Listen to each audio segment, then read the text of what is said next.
And I wanted to help you narrow down how to find a buck hotspot and really locate those areas, whether it's on private land or public land. Private land, obviously build it, and then public land, find it.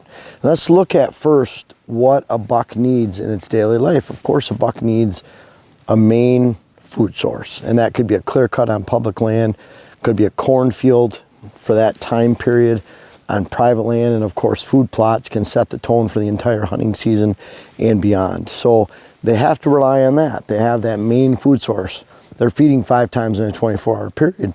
And that leads me to what's really important is they have to have browse. And so they have to have browse back in their bedding areas so that they can actually get up during those 5 times, and really during the daylight that boils down to 2 or 3 times, and they have to be able to get up and feed. And so they have to have that browse. Now that browse could be something like this. We have briars all over the place, and you'll notice as we get closer to the trail, a lot of these briars, the tips are nipped off. So they're blackberry, raspberry bushes. And then also you can see on this box elder tree right here, see these ends start to get nipped off right here. It's just a quick snack for them. You can see these are all browse down here below. And that's why we like box elders, at least in this on this property, in this habitat, because this is something that we can cut this. It's prolific, gives a lot of sprouting, and it gives bucks and deer what they need to browse on during the daylight. Now that's not it though. We have briars right here, and we have box elder.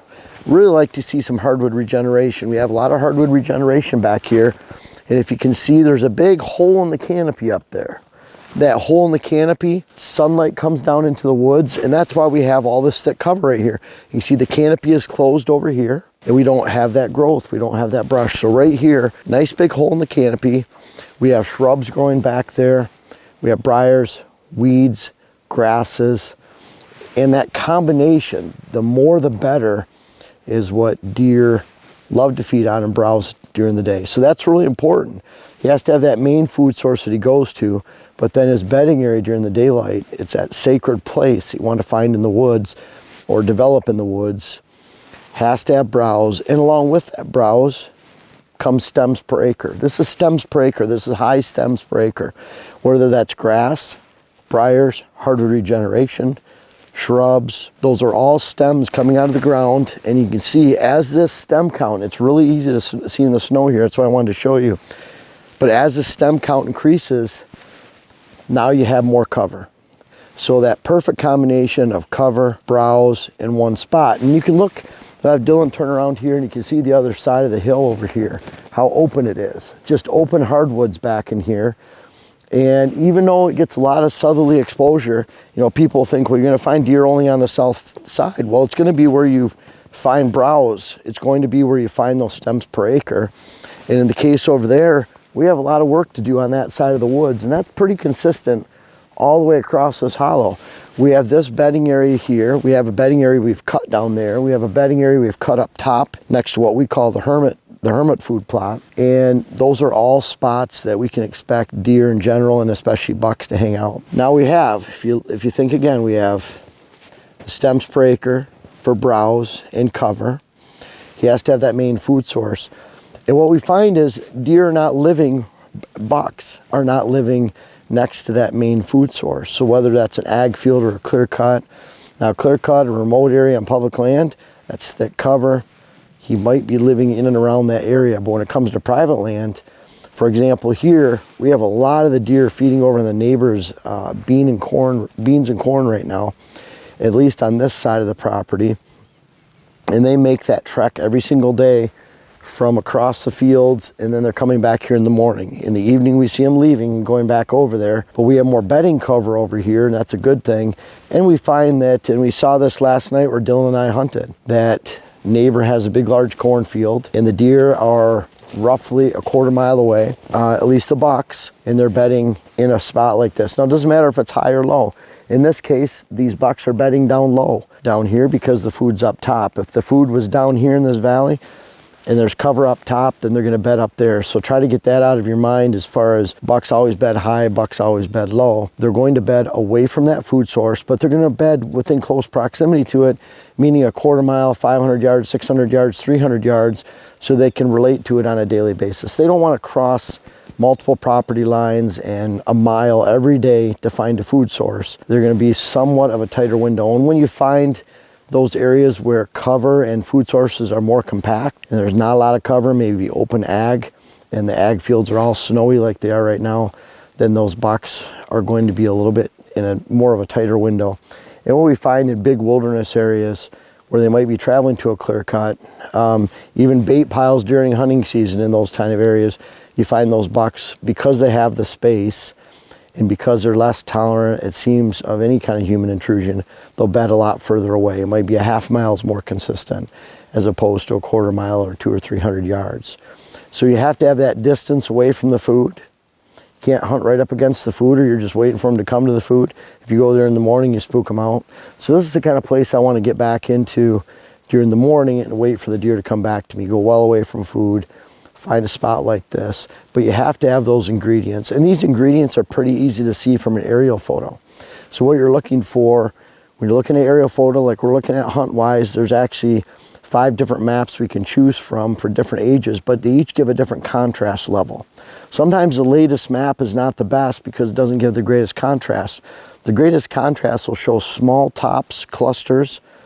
It'll show different colors. It'll show smears.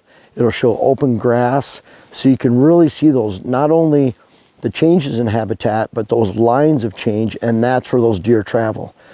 But that's also where they bed. When you find that, I talked about over here where you have shrubs, grasses, briars, hardwood regeneration, all taken in the same place, there's equals a lot of cover and a lot of browse, but that's also where those bucks like to bed. So when you're scouting and for public land, really look for those hot spots that you can see from the air. Put some boot time in, verify, and set up a stand. So if I was looking at this in public land in this area, I would have already figured out in my head, if this area works for me, I'm probably going to hunt on that side with the winds going up the draw. Maybe I'll hunt on this side over here in the evening with the thermals going down. And so I already have a plan. And I think that's where we fall into a trap sometimes when we're scouting on public land. We'll walk miles and miles of this cover right here. It even is inviting in the spring because you're looking for sheds or whatever, when really we just need to locate small, tight areas like this, see what kind of historical sign is there, meaning what sign has been there for years, what current sign has been there. That tells you years and patterns of buck use. But then you can verify that it does indeed have the browse and the growth components, the stems per acre that you're looking for to locate those buck hot spots. Whether you're building it, in this case, we need to cut out some pockets of some of this canopy. We'll focus on some of the poorly formed hardwoods that would not be we would not use for any type of timber harvest. If we had enough timber in here for timber harvest, obviously that'll create a lot of stems per acre. That's why in clear cuts, deer really focus on those. But in private land, we need to create pockets. You can see this pocket right here is only about a half acre, 3/4 of an acre. It's going to support a lot of deer. So I'm going to go another 100 yards and do the same myself. Chainsaw, cut. And you can bet I'm going to focus on some of these box elders. There's another one hanging right above Dillon over here. A lot of sprouts down at the base. And then we'll leave some of these white oaks we have back in here for some mass production. And but there's a lot of junk timber in here we can cut down. So again, find it on public land, build it on private land. If you're scouting on public land, always figure before you even go into the area where you could potentially access, put stand locations. You're not spending that time just standing out here looking around. Always have a plan before you go into the woods. We call it a 1-to-1 ratio, where Dylan and I talk about you should scout by the air just about as much time as you're scouting on the ground when you're hunting. We know a lot of people that don't shoot a lot of deer, but they sure put in some miles of hiking on public land every year. And I'm not sure, we could call them hunters. They're carrying a weapon, they buy a tag. But there's a line in there where you're doing a lot more hiking than hunting, and we want you guys to be hunters. Find locations like this, find buck hot spots, and you'll find great places to hunt for decades to come.